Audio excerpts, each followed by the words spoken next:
Hello.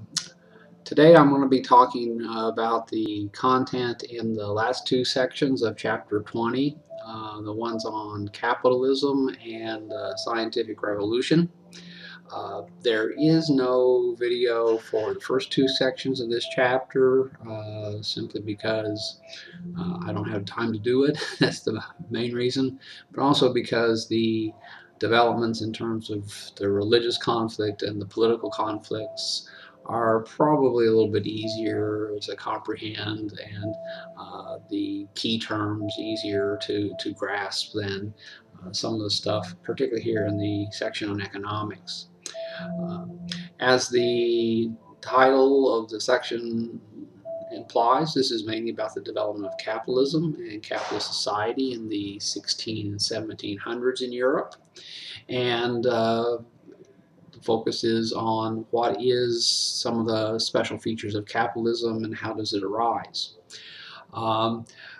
The section starts off by talking about the importance of the growth of population in Europe and how this was tied to the introduction of American food crops. Now, of course, we should all know that's part of the Columbian Exchange. The Europeans brought various American crops to Europe, and maize was one that we talked about in chapter 19, but here it points out that perhaps even more important than maize in Europe was the potato, which was able to grow in many places that they couldn't grow other good food crops. The population rose dramatically in the 1600s and into the 1700s. We don't need to worry about specific figures, but I believe I don't have the section right in front of me. I'm not prepared today. That it more than doubled, and that the importance about the population growth is that more people obviously need more things, clothing, pots and pans, furniture, all types of consumer goods, simply to survive. So growing population meant growing demand for goods, and this was one of the main factors behind the growth of capitalism, that new forms of business organization, new forms of making and selling things developed to meet the growing demand for products. And this transitions into the definition of what capitalism is. Now I'm going to look aside for a second to see some notes I've got over here. So hold on one second.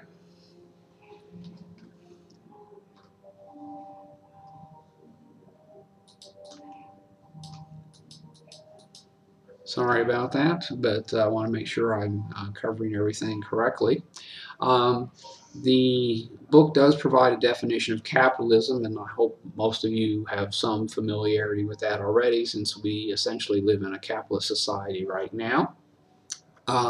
The basic principles or points are that it's based on private property, private ownership of property, and that individuals can decide what to do with their property, what to produce, what to sell themselves, and that other people, agencies, the government can't or should not tell them what to do with that. And that, of course, when they make or sell these products, they do it in the open market where people can buy and sell freely, and that prices are determined by, as the book points out, supply and demand. So private property, private individuals, open or free markets, and supply and demand determining prices. These are sort of like the four basic aspects of capitalism that you're going to need to remember. And perhaps I should stop here briefly and emphasize that when we're reading the book or talking in class, when we're talking about these systems, these models or theories, anything that ends in an ism, like absolutism, constitutionalism that was talked about earlier in this chapter, or where we talk about capitalism here, or later on things like liberalism, socialism, communism. Anything with an ism at the end of the name is something you should pay attention to and try and identify and remember, maybe not everything about it, but 3 or 4 main points about what it is, what it represents, what it's for, what it's against. All right? Now, as demand grows for goods, of course, merchants and businessmen try to find new ways to meet that demand, to satisfy it, because if they can, they're going to make more money. And the book refers to a number of new business practices and institutions that were developed by European businessmen to do that. And one of them is our old friend, the joint stock company. In fact, in this section, it gives us a more detailed definition of what a joint stock company is and what some of the benefits of it are. And the most important aspect of the joint stock company to notice is the way that it spreads the risk. Here in this section, it talks about how when people bought stock, they were investing their money and they could lose that, but nothing else. And that the risk was shared by lots and lots of people, which made it easier for the companies to collect large amounts of money. So spreading the risk, making it safer for people to invest in these business adventures is a key element of the joint stock company. And as we mentioned, I think in class, that this allowed these joint stock companies to raise huge amounts of money to finance their operations, most of which involve some aspects of long-distance overseas trade, like the Dutch East Indies Company. Now, the book does point out here, after talking about the joint stock companies, that although capitalism was built on the principle that private individuals should be free to pursue their own interests without government direction or control, capitalism actually grew in part because the government did promote it.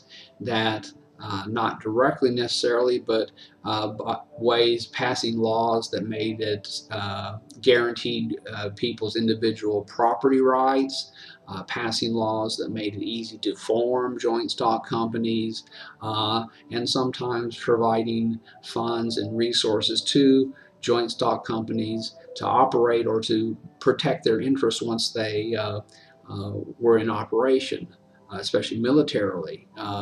That a number of wars were fought in the colonial Americas or the Far East between European countries because to protect the interests of their merchants there.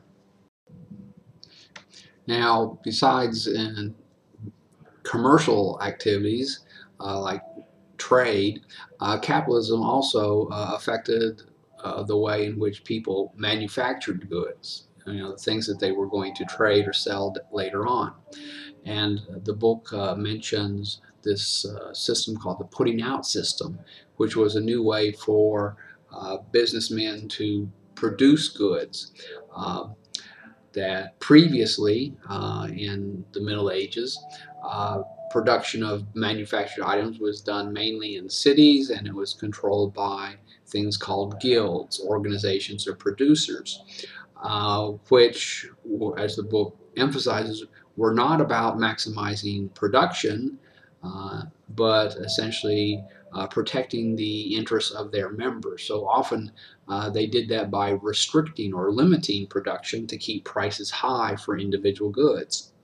That obviously did not work for businessmen who were trying to satisfy the growing demand for goods. They wanted the most production that they could get. So therefore, they took production, or tried to take production out of the cities into the countryside, where, as you'll remember, we had lots and lots more people because of the new food crops. They would essentially take raw materials out to the countryside, leave them with people out in the countryside who would work on them full-time, or sometimes just in their spare time between farming, and then a few months later they would come back and collect the finished product, usually textile products, or relatively simple things, collect those and then take them and then sell them on the market and then make their profit that way. But the essence of the putting out system is, again, to increase production as much as possible by going around the guilds and finding new ways of manufacturing lots of goods cheaply and efficiently. And again, this is not anything like large-scale industrial capitalism that we're going to see later on, but the book does point out that this is sometimes referred to as proto-industrialization, that they are moving in that direction. Now, besides just straightforward economic changes in the way they made things or sold products, there were social changes that went along with the development of the capitalist system. Sometimes very painful changes, because these new forms of manufacturing, new forms of business, often threatened or disrupted old methods that people had been used to for hundreds and hundreds of years.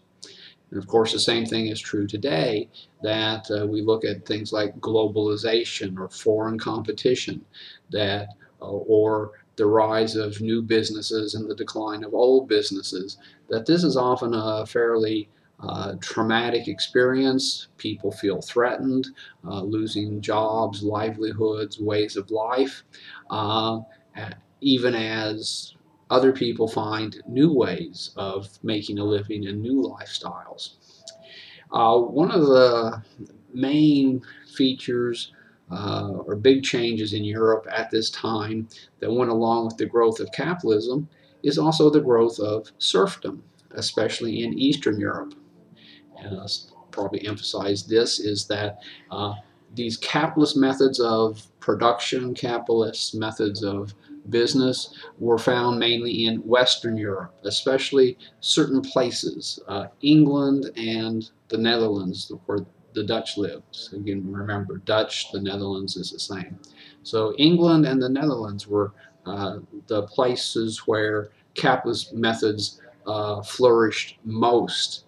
And then, places like Spain, France, Italy, parts of Germany, a little bit less so, but moving in that direction.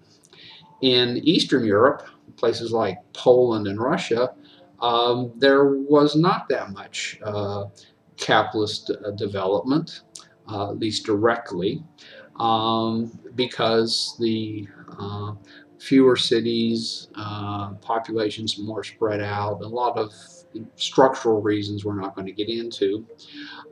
But one of the things that happened was that as population grew in Western Europe, as they needed more goods and products, including food products, that in Eastern Europe, the serfdom took, well, did not take root, it was there already, but it grew dramatically and became much more severe.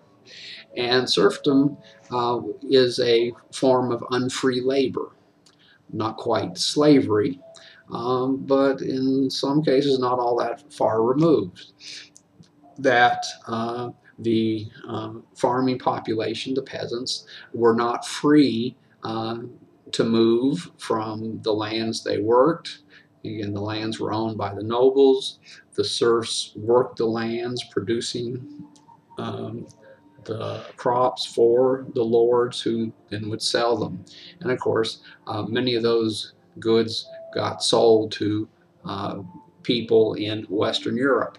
So we get this interesting situation where in Western Europe, capitalism, with its emphasis on free markets, free labor, freedom to pursue your private interests, is developing. And at the same time, in Eastern Europe, the vast majority of the population, the serfs, the poor, peasants on the land, are becoming less free because they're being used to produce crops and other products that are going to be sold to people in Western Europe. Now, I'll point out that this also holds true for what happens in the United States in the late 1700s and early 1800s. We're all familiar with the growth of the cotton plantations in the American South, the widespread use of slave labor there. Where did most of that cotton go? To Europe, especially England, for the cotton factories that were developing. So that the growth of capitalism in some parts of the world led to the growth of serfdom in Russia, slavery in the American South, and other forms of unfree labor in other parts of the world.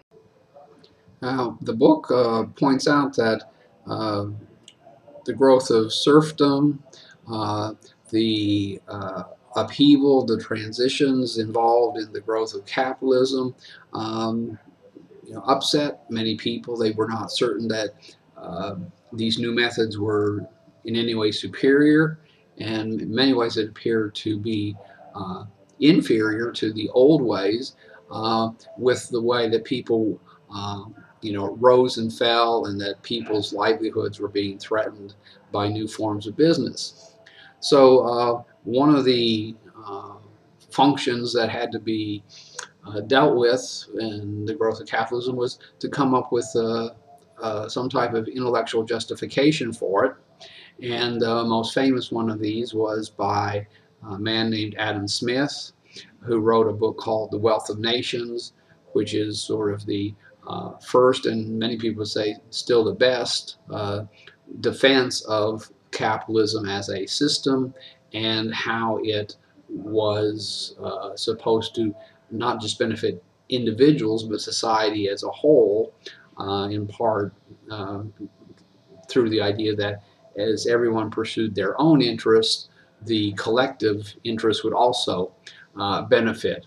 That it wasn't just a matter of dividing up the same pie, but the pie itself would grow and everyone's share would get larger.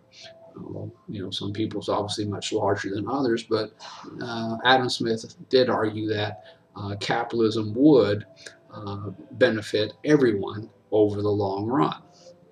And to some extent that, of course, is true, that today most people in capitalist societies live, with many more material goods than anyone did back in the 16 or 1700s.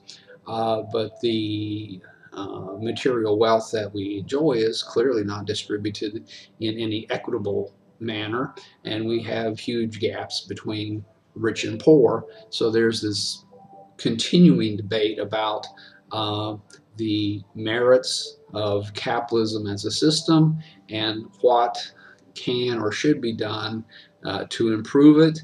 And of course, in the last presidential debate, Democrats, especially Bernie Sanders, made a huge point about attacking various aspects of the capitalist system as it exists today. And in fact, he labeled himself a democratic socialist to sort of indicate his displeasure with certain aspects of the American capitalist system. Now, last but not least, in the section on economics here, it talks about the rise of the nuclear family, father, mother, and the children. Now, clearly, families have been around since the start of humankind, but they were often large extended families with grandparents, parents, children, all living, uncles, aunts, cousins, all living together or closely related in areas, which of course still exists today.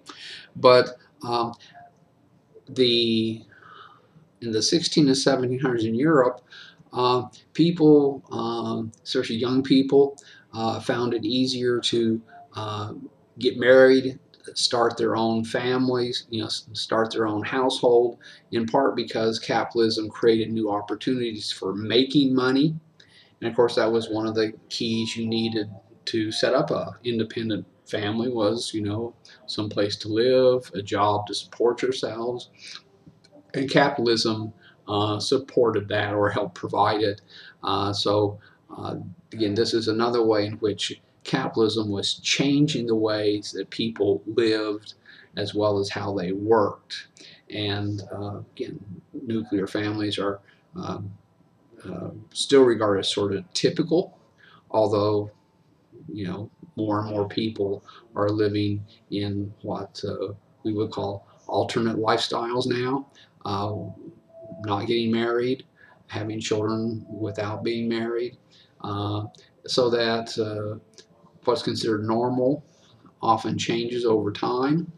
But the nuclear family that for the last couple hundred years was regarded as the typical or the model really takes off here in Europe in the 16 and 1700s.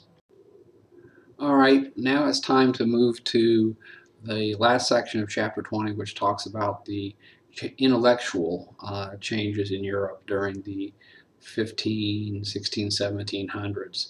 And that is, of course, dominated by the growth of quote-unquote science and the scientific revolution.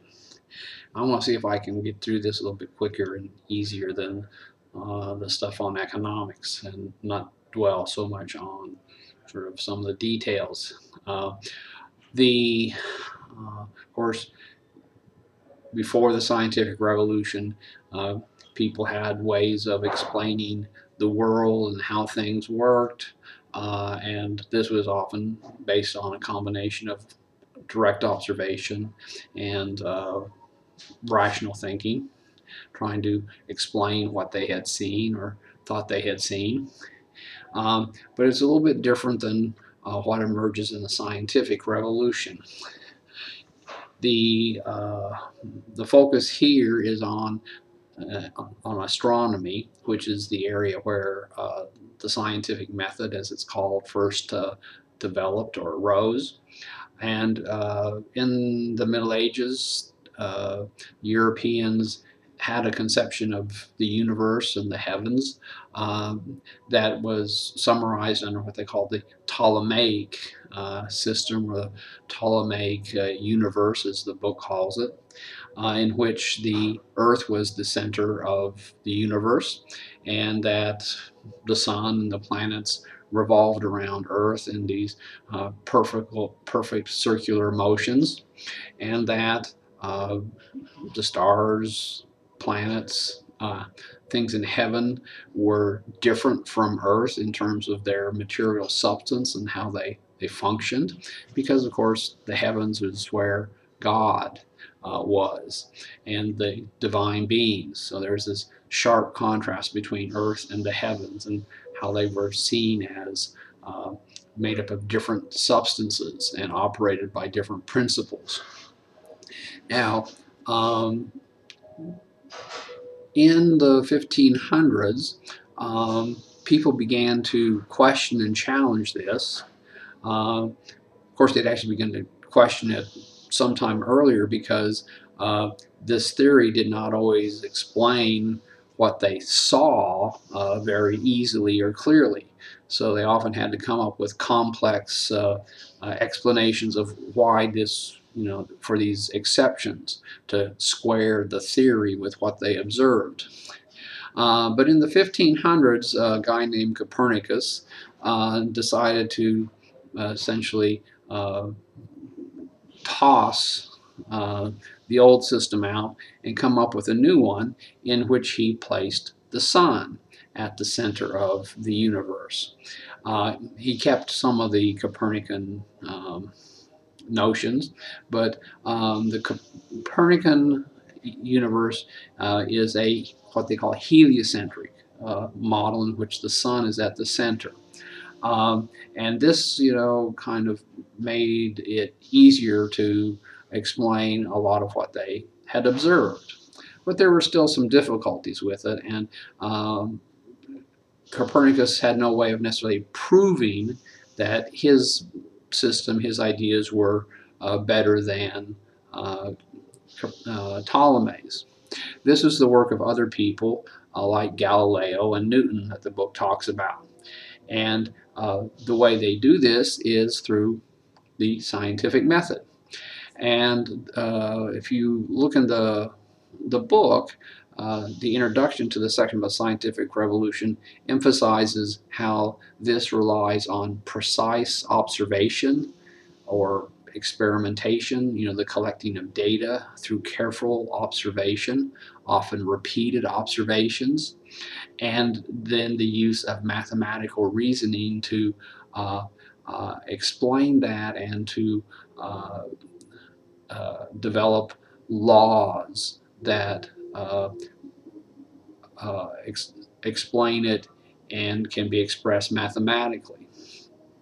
Galileo is an Italian scientist whose biggest contribution was making lots and lots of careful observations about the heavens, the moon, the behavior of stars and planets, and recording these very systematically, very carefully, and pointing out how much of what he observed did not mesh with the old Ptolemaic or even the Copernican system, and that this, of course, had to be explained somehow.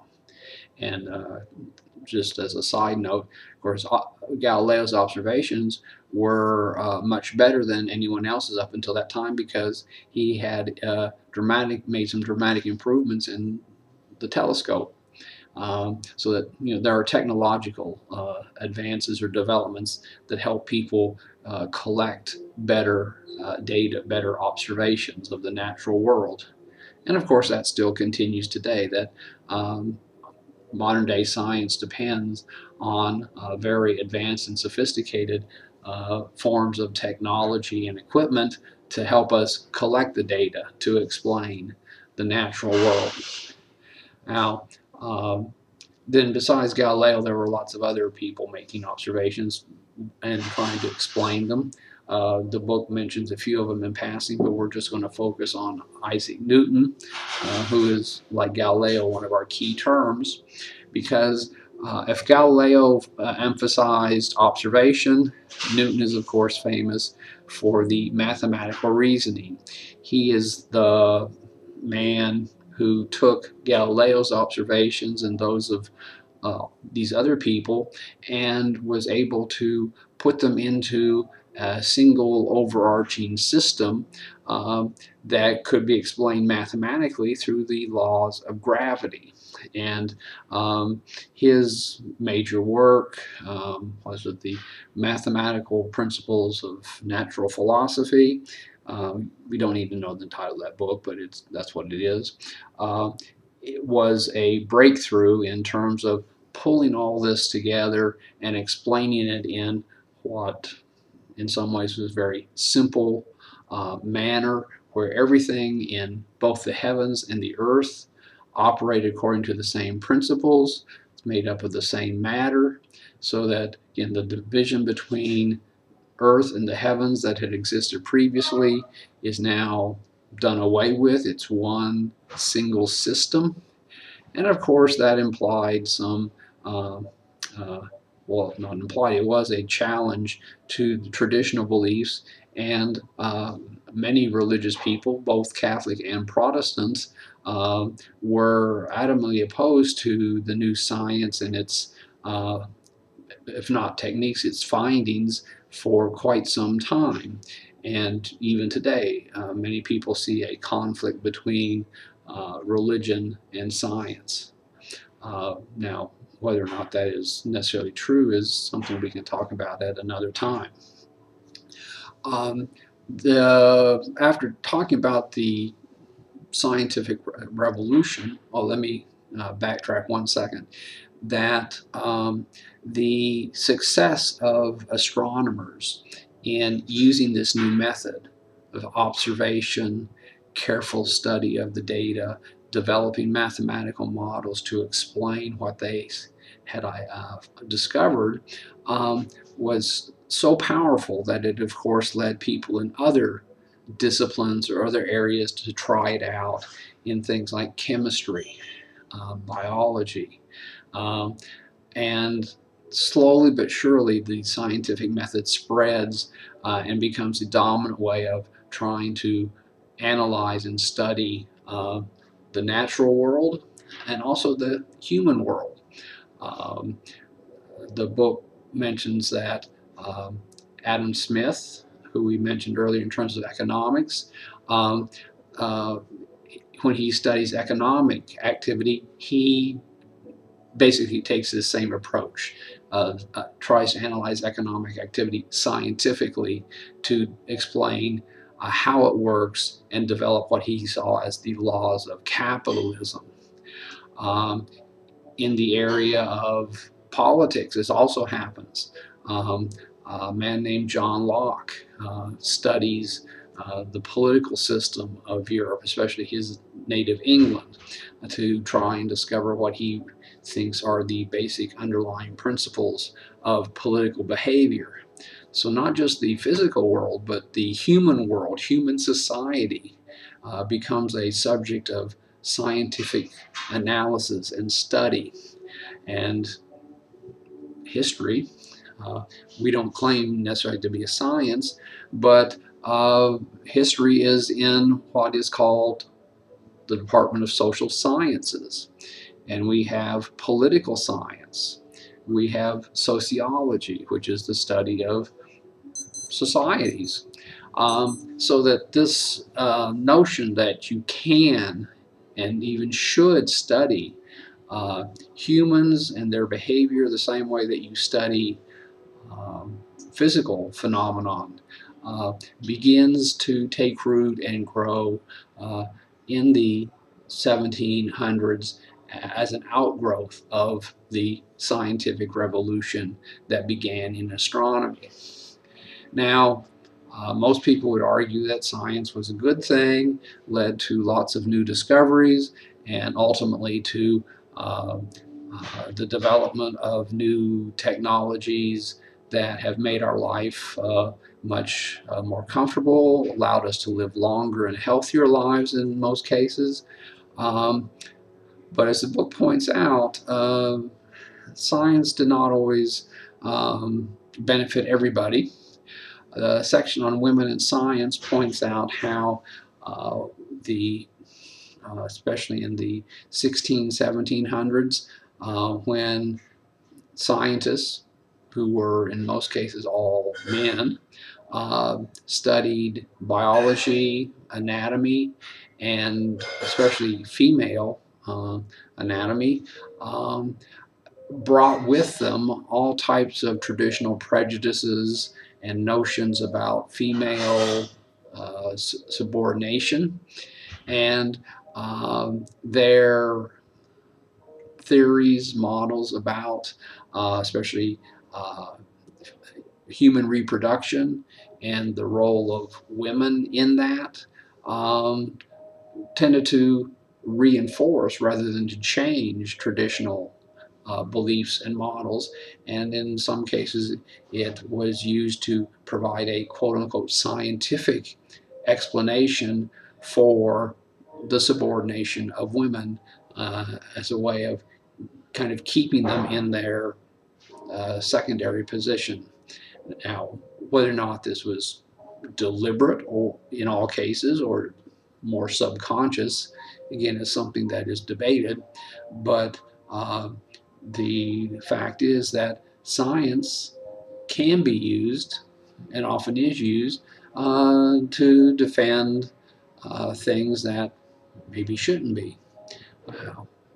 This is something to consider, and as we look around today, we have lots of debates about say, global warming. And science is used on both sides. Now, whether, we'll have to see what the outcome of this type of debate is, but just keep in mind how modern day developments, modern day issues often have striking similarities with what was debated and discussed earlier. All right, so that's going to wrap up chapter 20 here. The next couple of video lectures are going to be on chapter 21 on developments in colonial Americas. All right, see you later.